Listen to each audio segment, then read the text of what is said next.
شیخ صاحب بل په دې جنات او په شیاطینو کې څه فرق شته کدا یو دغه دی چې صاحب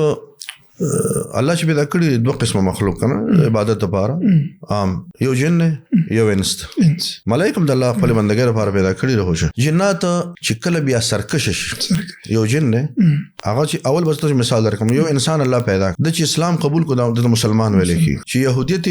اختیار کده ته ویل کی يهودي نصرانيت اختیار کده د مونږ اصطلاح کې عیسائی وي یا نصراني ورته ویل کی دغه شان جن دی د الله پیدا کړی خدا چې کله سرکش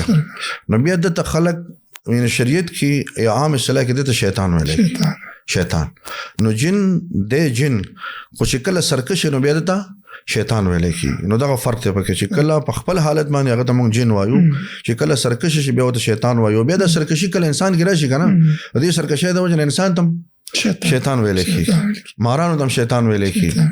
کله سپیت د الله رسول شیطان ویل دی تور سپیشل کنه شیطان نو شیطان دا چې کله یو صفت شاکر شي او په یو صفت باندې متصف شنو دا غي د وجه هغه بیا شیطان ویل کی هغه خواږه جنی کې انسان